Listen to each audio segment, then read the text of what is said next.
Hello aspirants, welcome to our channel T R solution academy. আজকে আমরা SSC group C এবং D এর প্র্যাকটিসের 4 নাম্বার সলভ করব। ঠিক আছে? 3টে ক্লাস অলরেডি আপলোড করা হয়ে গেছে। যারা দেখোনি ক্লাসটা একটু দেখে নিও।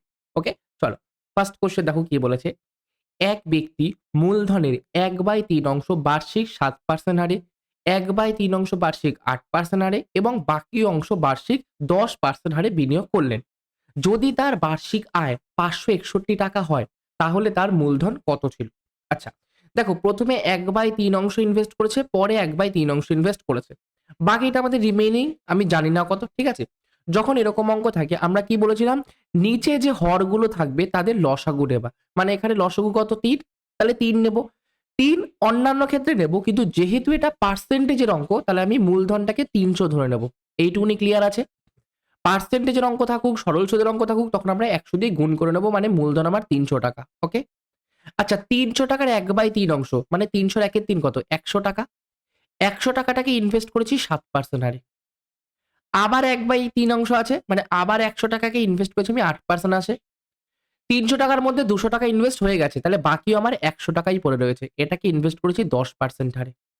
যদি তার বার্ষিক আয় 561 টাকা হয়, আচ্ছা 100 টাকাকে 7% ইনভেস্ট করলে বছরে 7 টাকা সুদ পাবো। 100 টাকাটাকে 8% ইনভেস্ট করলে বছরে 8 টাকা সুদ পাবো। 100 টাকাটাকে 10% এ ইনভেস্ট করলে বছরে আমি 10 টাকা সুদ পাবো। তাহলে মোট আমি কত সুদ পেলাম? 10 আর 8 এ 18, 18 এর সাথে কত? 25 টাকা। আমি যদি 300 টাকা রাখতাম তাহলে আমি 25 টাকা সুদ পেতাম। কোশ্চেনে বলেছে 561 টাকা তার সুদ হয়েছে। তাহলে বলতে পারি এই যে 25 ইউনিট যে সুদ, এটার ভ্যালু 561। তাহলে 25 ইউনিটের ভ্যালু যদি 561 টাকা হয়, তাহলে 1 ইউনিটের ভ্যালু কত? 561/25 টাকা। আমাকে মূলধন বের করতে বলেছে। মূলধন আমি 300 ইউনিট ধরেছিলাম। তাহলে 300 এর ভ্যালু কত? 561/25 ইন্টু 300। আচ্ছা, 25 কে 4 দিয়ে গুণ করলে কত হয়? 100। তাহলে 100 কে 3 দিয়ে গুণ করলে 300। তাহলে ওখানে 4 কে 3 দিয়ে গুণ করলে 3 4 12, বা একবারে যদি করো 25 1 কে 25, 50, 25 দুগুণই 50। তাহলে অ্যান্সার আসবে আমার 561 ইন্টু 12। এটা হচ্ছে আমার মূলধন। এত বড় গুণ করার দরকার নেই। কেন দরকার নেই? আমরা ইউনিট ডিজিটের ফর্মুলা এপ্লাই করব। এই যে 2 1 কে ইউনিট ডিজিটে 2 হয়। প্রথমে ইউনিট ডিজিট 4 আছে, হবে না। 3 নম্বরে 6 আছে, হবে না। 4 নম্বরে 8 আছে, হবে না। বি অপশনটা কারেক্ট অ্যান্সার। ৬,৭৩২ টাকা হয়ে গেল আবার মূলধন। ঠিক আছে? চলো নেক্সট কোশ্চেন, একটা সিম্পলিফিকেশনের কোশ্চেন আছে। 0.25 ডিভাইডেড 0.0025 ইন্টু 0.025 ইন্টু 2.5, এটার মান কত? দেখো ফার্স্টে আছে 0.25 ডিভাইডেড 0.0025, তারপরে ইনটু আছে 0.025, আর তারপরে আছে 2.5। ওকে? আচ্ছা, উপরের যদি দশমিক তুলি, 2 ঘর আগে দশমিক ছিল, নিচে 100 করে দিলাম। এই দশমিক যদি তুলি, 3টে সংখ্যা আছে, নিচে 1000 করে দিলাম। আর এই দশমিকটা তুললে নিচে একটা সংখ্যা 10 করে দিলাম। এখানে 4টে সংখ্যা আছে, তাহলে দশমিক তুললে উপরে 4টে সংখ্যা হবে। মানে 1 2 3 4, 4টে 0 হবে। তাহলে সবকটার দশমিক উঠে গেছে, মানে সংখ্যাগুলো আমার এরকম হয়ে গেছে। সরি, এটা এই দশমিকটা উঠবে 2 হবে। এটা কেটে গেল, এটা কেটে গেল। এটা সংখ্যা। 25 25 ক্যানসেল হয়ে গেল। এবার শুধু 0 গুলো কাটবো। একটা দুটো, একটা দুটো, একটা দুটো, একটা দুটো। তাহলে 25 25 কত? 625 বাই আমার কত? 100। তাহলে কত হবে? 6.25। নিচে দুটো 0, তাহলে 2 ঘর আগে দশমিক। 6.25 বি অপশনটা কারেক্ট অ্যান্সার। ঠিক আছে? এইবার দেখো একটা কথা বলছি এখান থেকে। বাই এনি চান্স ধরো ডি নাম্বার অপশনে 625 নেই। আমি জাস্ট অ্যাসাম্পশন বলছি, ধরো 625 এর জায়গায় তোমার ধরো এখানে 500 আছে অপশনে। জাস্ট বলছি। তাহলে তুমি একবারে বি অপশনটা টিক করতে পারো। কেন পারো? দেখো, আমি 25 কে 25 দিয়ে ভাগ করছি। তাহলে এইটা আবার কিছু একটা বেরিয়ে কেটে যাবে। মানে সে ওপরে 100 হোক, 1000 হোক, 10,000 হোক, সেটা আমার দেখার দরকার নেই। 25 25 নাম্বার তো কাটে। শুধু একের পরে শূন্যর মানে কাজবাজ হবে। ওকে?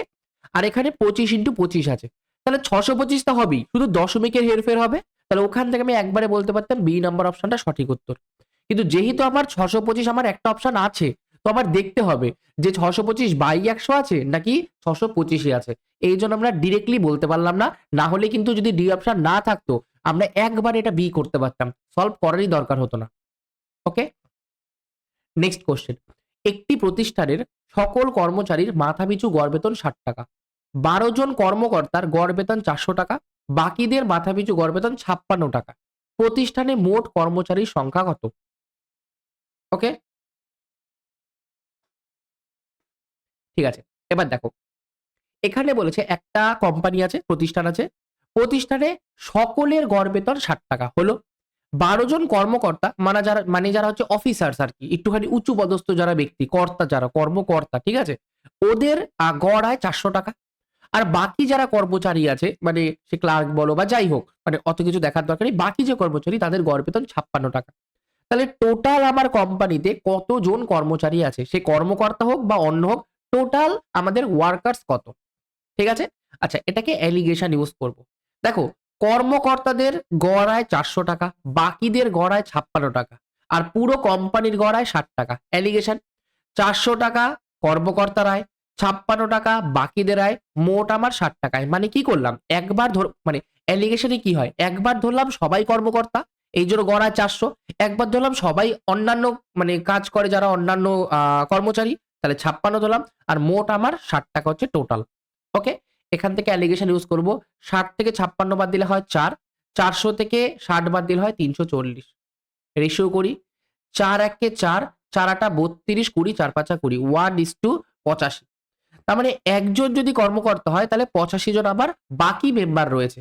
আচ্ছা, এখানে কর্মকর্তার ভ্যালু বলে দিয়েছে 12 জন, তাহলে বলতে পারি এই যে এক ইউনিট, একের ভ্যালু 12 জন, তাহলে একের ভ্যালু যদি 12 জন হয়, আমাকে মোট কর্মচারী জানতে চেয়েছে, মানে এই 1 প্লাস 85, মানে টোটাল আমার 86 ইউনিটের ভ্যালু বের করতে হবে। এক ইউনিটের ভ্যালু 12, তাহলে 86 ভ্যালু 86 ইন্টু 12। আমরা কিচ্ছু করবো না, গুনটুন নর্মাল ইউনিট ডিজিটের কনসেপ্টে কাজে লাগাবো। 6 দুগুণি কত 12, ইউনিট ডিজিট 2 আসলো, সি অপশনটা কারেক্ট অ্যান্সার। প্রথমে 5 আছে হবে না, 0 আছে হবে না, 0 আছে হবে না। Okay, next question. একটি বাস প্রথম 2 ঘন্টা 40 কিমি পার ঘন্টা বেগে, পরের 3 ঘন্টা 80 কিমি পার ঘন্টা গতি বেগে, আচ্ছা এটা ডবল হয়ে গেছে, হ্যাঁ কিমিটা মানে কিমি ডোবার টাইপ হয়ে গেছে, এটা কিমি পার ঘন্টা, ঠিক আছে, এবং শেষ 2 ঘন্টা 25 কিমি পার ঘন্টা বেগে অতিক্রম করে, পুরো যাত্রায় তার গড় গতিবেগ কত কিমি পার ঘন্টা। আচ্ছা, গড় গতিবেগের সূত্র আমাদের কি, অ্যাভারেজ স্পিড, অ্যাভারেজ স্পিডের কনসেপ্ট হচ্ছে total distance by total time, মানে টোটাল যতটা গেছে ডিভাইডেড টোটাল যত সময় গেছে, সেটা আমাদের গড় গতিবেগের সূত্র। আচ্ছা, ফার্স্টে 2 ঘন্টায় 40 কিমি পার ঘন্টা গতিবেগে গেছে, যদি 40 কিমি পার ঘন্টা গতিবেগে 2 ঘন্টা যায়, তাহলে কতটা ডিস্টেন্স গেছে, 40 দুগুণি 80 কিলোমিটার, যোগ 3 ঘন্টা 80 কিমি পার ঘন্টা গতিবেগে গেছে, মানে 1 ঘন্টায় 80 যাচ্ছে, 3 ঘন্টায় 3 আটা 24, 240 কিলোমিটার গেল, যোগ 2 ঘন্টায় শেষ 2 ঘন্টায় 25 কিমি পার ঘন্টা গতিবেগে গেছে, 25 কিমি পার ঘন্টা যদি গতি হয় তাহলে 2 ঘন্টায় যাবে, 25 দুগুণি 50 কিলোমিটার। এটা হলো টোটাল ডিস্টেন্স। বাই আমাদের কি টোটাল টাইম, টোটাল টাইম কত, প্রথমে 2 ঘন্টা চালিয়েছে, পরে 3 ঘন্টা চালিয়েছে, পরে 2 ঘন্টা চালিয়েছে। এবার যোগ করো, প্রত্যেকটার ইউনিট ডিজিট 0 আছে, 0 যোগ করলাম, 5 আর 4 9, 9 আর 8 17, হাতে থাকে 1, 2 আর 1 3, 8 আর 4 12, আর 5 17, 3, 370 বাই 3 আর 2 5 আর 2 কত, 3 4 5 6 7, তাহলে 370 বাই 7 কিলোমিটার পার ঘন্টা। এটাকে একটুখানি কাটাকাটি করবো, 5 7টা 35 হয়, 36 37 20, 3 7 21, তাই তো অ্যাপ্রক্সিমেটলি 53 অ্যান্সার আসছে, অ্যাপ্রক্সিমেটলি 52 পয়েন্ট সামথিং অ্যান্সার আসছে। কেন, কারণ আমি 5 7টা 35, দেখো আমি এটা ভাগ করে দেখাচ্ছি, 7 দিয়ে করলে 5 7টা কত 35 আসে, তারপরে 20, তো তাহলে 7 দুগুণি 14 আসে, তারপরে 6 রিমাইন্ডার দশমিক দিয়ে কিছু একটা আসবে, কিন্তু আমি এই যে 20 কে যখন ভাগ করছি, এই জায়গাটা যখন ভাগ করছি, আমি এটাকে 3 সাথে 21 করে অ্যাপ্রক্সিমেটলি আমি বলতে পারি এটা কেটে গেল, অ্যাপ্রক্সিমেটলি ভ্যালু, হ্যাঁ তাহলে 53 অ্যাপ্রক্সিমেটলি ভ্যালু, 53 কাছে এই অপশন আছে, এটা তাহলে কারেক্ট অ্যান্সার। বা ভাগ করলেও তুমি দেখবা যেটা আমি বললাম 52 পয়েন্ট সামথিং আসে, তাহলে 1 নম্বর অপশনটা সঠিক উত্তর। আর 52 কাছাকাছি কেউ নেই, ঠিক আছে। চলো 5 নাম্বার কোশ্চেন। কিছু টাকা এ বি সি এর মধ্যে half is to 1/3 is to 1/4 অনুপাতে ভাগ করা হলো, যদি এ বি এর থেকে 600 টাকা বেশি পায় তাহলে তিনজনে মোট কত টাকা পেয়েছিল। আচ্ছা, তিনজনের প্রাপ্ত টাকার পরিমাণ A is to B is to C কত, half is to 1/3 is to 1/4, এটা ভগ্নাংশে আছে। ভগ্নাংশকে আমি যদি পূর্ণ সংখ্যায় কনভার্ট করতে চাই তাহলে কি করব, হরে যে নাম্বারগুলো আছে তাদের লসাগু দিয়ে গুণ করব। 2 3 4 এদের লসাগু কত, 3 4 12, তাহলে সবকটাকে 12 দিয়ে গুণ করে দেবো, ইন্টু 12।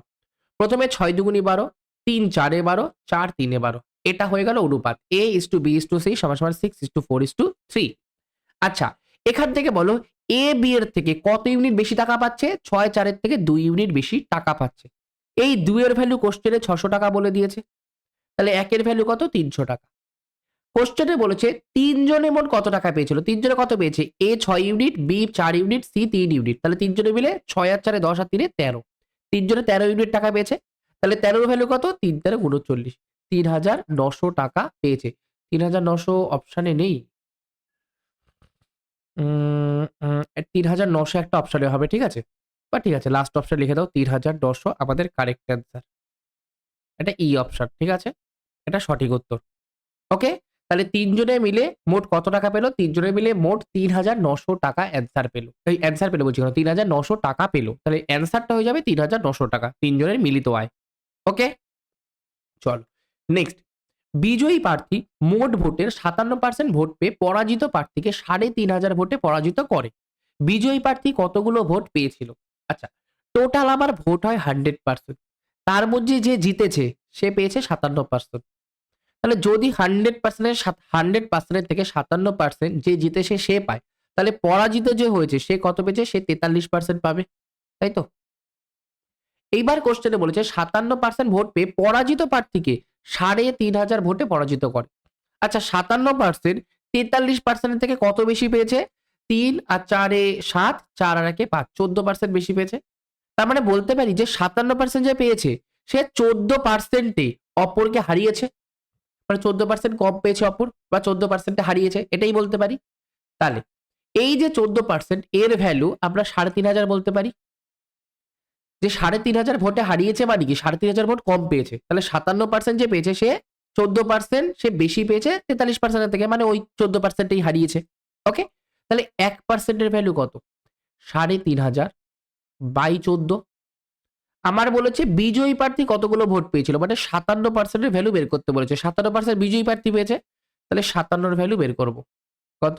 3500 by 14 into 57।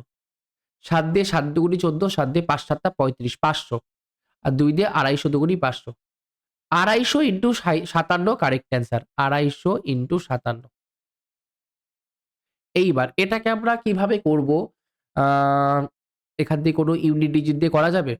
লাস্টের অপশনটা হবেই না, কারণ এখানটা একটা 0 আসছে, 5 7 35, 5 আসছে, তাহলে লাস্টের অপশনটা হবেই না। ঠিক আছে, আমরা গুণই করি নরমালি।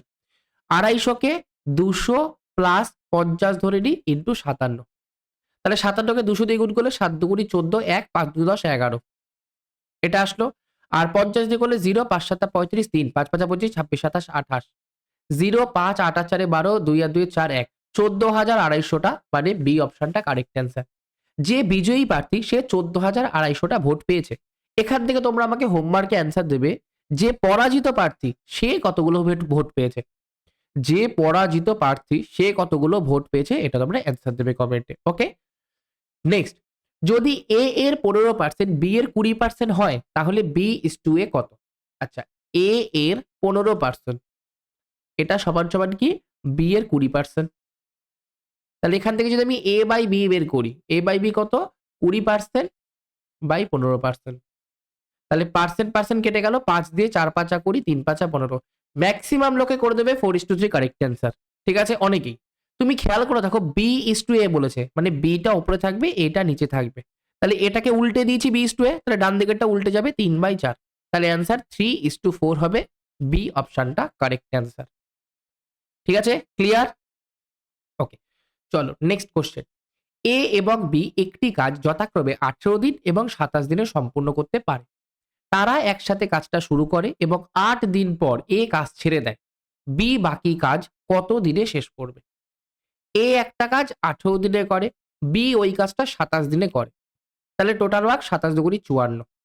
তাহলে 18 দিনে 54টা কাজ করে, একদিনে 3টে কাজ করবে। 27 দিনে 54টা কাজ করে, একদিনে 2টো কাজ করবে। এ এর efficiency 3 unit per day, B এর এফিসিয়েন্সি 2 ইউনিট পার ডে। হয়ে গেল? আচ্ছা, এখান থেকে যদি বলি দুজনে মিলে একদিনে কটা কাজ করে? 3 আর 2 5টা কাজ করে। তাহলে এবার বলেছে তারা একসাথে কাজটা শুরু করে, 8 দিন পর এ কাজ ছেড়ে চলে যায়। তাহলে 8 দিন তারা একসাথে কাজ করেছে।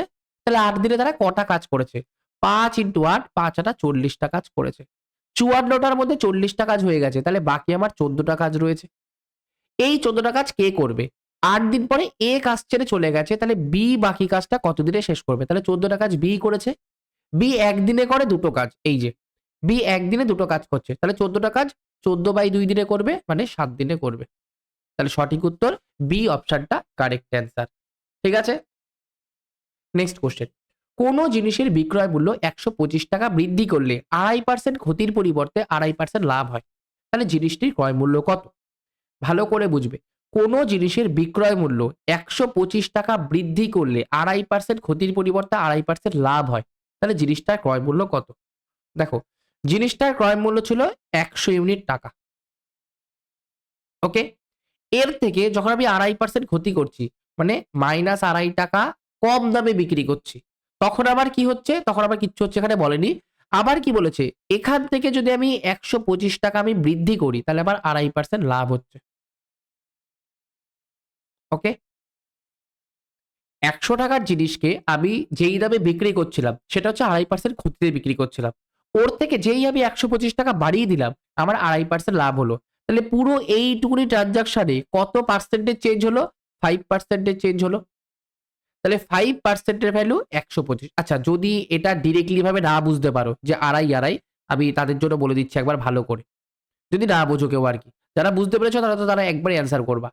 100 ইউনিটের থেকে আমি 2.5% ক্ষতিতে বিক্রি করছি। তাহলে 100 থেকে ৳2.5 ক্ষতি, মানে 97.5 ইউনিটে আমি বিক্রি করছি। 100 থেকে 2.5% ক্ষতি মানে ৳2.5 ক্ষতি। তাহলে 97.5 ইউনিটে বিক্রি করছি। আবার এর থেকে যখন আমি 125 টাকা আমি বিক্রয় মূল্য বাড়িয়েছি, তখন আবার 2.5% লাভ হচ্ছে, মানে 102.5 টাকায় বিক্রি করছি। এইখান থেকে এইখানে কত ইউনিট বেড়েছে? 97.5, 98.5, 99.5, 100.5, 101.5, 102.5, তাহলে 5 ইউনিট আবার বৃদ্ধি পেয়েছে। আর 5 ইউনিটের ভ্যালু 125। ওকে? তাহলে 5 এর ভ্যালু যদি 125 হয়, 1 এর ভ্যালু কত? 25। 125 কে যদি 5 দিয়ে ভাগ করি 25 হয়। তাহলে 100 ইউনিট ক্রয় মূল্যের ভ্যালু কত? 2,500। তার মানে কোনটা? বি অপশনটা সঠিক উত্তর। ওকে, বুঝলে? এবার এটা যদি আমি নাও বের করতাম, আমি ডিরেক্টলি যেভাবে তোমাদের বলছিলাম যে 100 ইউনিটের জিনিস, ফার্স্টে আমার 2.5 ইউনিট লস হচ্ছে। এটা লস হচ্ছে। পরে 2.5 ইউনিট লাভ হচ্ছে। তাহলে পুরো এখান থেকে এখানে যদি যাই, তাহলে কি হবে? এই 2.5 এর সাথে 2.5 যোগ করলে 0, 0 এর সাথে 2.5 যোগ করলে টোটাল 5 ইউনিটের আবার চেঞ্জ হচ্ছে। তার ভ্যালু 125 বলেছে। তাহলে 1 এর ভ্যালু 25, তাহলে 100 এর ভ্যালু কত? 2500। একবারে করে দিলাম। এটা হচ্ছে একটু তাড়াতাড়ি করার টেকনিক আরকি। বি অপশনটা কারেক্ট অ্যান্সার। আমাকে ওই 100 থেকে 2.5 বিয়োগ করতে হচ্ছে না। বাই চান্স ধরো তোমাকে এরকম কোয়েশ্চেন দিল যে 100 টাকায় বিক্রি করছিল, ১ম এ তার ৭% লস হচ্ছিল, পরে তার 13% লাভ হচ্ছে। তাহলে কি করবা? এই ৭ আর ১৩ কে যোগ করে দেবা। টোটাল চেঞ্জ এটা। কারণ -৭ থেকে 0 করার জন্য তোমার ৭ যোগ করতে হবে। 0 এর সাথে ১৩ যোগ করার জন্য ১৩ যোগ করতে হবে। তাহলে ১৩ আর ৭ এ কত? একবারে ২০ যোগ করতে হবে, আমি বলতে পারি। বুঝলে? ক্লিয়ার? আমার ওই ১০০ থেকে ৭ বিয়োগ করে ৯৩ লেখার কোনো দরকার নেই। আবার ১০০ র সাথে ১৩ যোগ করলে ওই ১১৩ লেখার কোনো দরকার নেই। ডিরেক্ট বলব, ওইদিকে ৭ লস হচ্ছে, এদিকে ১৩ লাভ হচ্ছে। তাহলে একটা লাভ, একটা লস, ডিফারেন্স তাদের সমষ্টি। ঠিক আছে? চলো। Next question. পিতা ও পুত্রের বর্তমান বয়সের সমষ্টি ৮০ বছর। ৪ বছর পূর্বে তাদের বয়সের অনুপাত ছিল 2:1। তাহলে পিতার বর্তমান বয়স কত? আচ্ছা, প্রেজেন্ট এর থেকে ৪ বছর আগে পিতা ফাদারের সাথে পুত্র সনের বয়সের অনুপাত কি ছিল? 2:1। যদি পিতার বয়স ২ ইউনিট হয়, পুত্রের বয়স তাহলে ১ ইউনিট ছিল। দুজনের মিলিত বয়স ছিল ৩ ইউনিট। এই ৩ ইউনিটের ভ্যালু কত লিখব? দেখো, ৪ বছর আগে বলেছে। ওদের বর্তমান বয়সের সমষ্টি ৮০ বছর। বর্তমানে তাদের বয়সের সমষ্টি ৮০ বছর। তাহলে ৪ বছর আগে কত হবে? এখান থেকে ৪ মাইনাস হবে নাকি ৮ মাইনাস হবে? দেখো, ৪ বছর আগে পিতার বয়সও ৪ কমবে, পুত্রের বয়সও ৪ কমবে। তাহলে টোটাল আবার ৮ মাইনাস হবে। মানে ৭২ বছর হবে। তাহলে ৪ বছর আগে যদি আমি তাদের বয়সের সমষ্টি বের করি, সেটা ৭২ হবে। তাহলে ৩ ইউনিটের ভ্যালু ৭২ বছর। ১ এর ভ্যালু ৩ দুগুণি ৬, ১২, ৩ ৪ ১২, ২৪ বছর। তাহলে ২ এর ভ্যালু কত? ২৪ দুগুণে ৪৮ বছর। তাহলে আজকে থেকে ৪ বছর আগে, আজকে থেকে ৪ বছর আগে পিতার বয়স ছিল ৪৮ বছর। হয়ে গেল ৪৮ বছর। পিতার বর্তমান বয়স কত? তাহলে এটা ৪ বছর আগের বয়স। তাহলে এখন বয়স কত? যোগ ৪। ৮ আর ৪ ১২, ৫ আর ৪ আর ১ ৫। ৫২ বছর হলো পিতার বর্তমান বয়স। মানে কোনটা? সি অপশনটা কারেক্ট অ্যান্সার। ঠিক আছে? ওকে? তো আজকের জন্য এইটুকুনি। ক্লাসটা ভালো লাগলে প্রত্যেককে বলব ক্লাসটাকে একবার লাইক করে দাও। চ্যানেলে যদি ১ম বার হয়ে থাকো চ্যানেলটাকে একবার সাবস্ক্রাইব করে দিও। Thank you. Keep learning.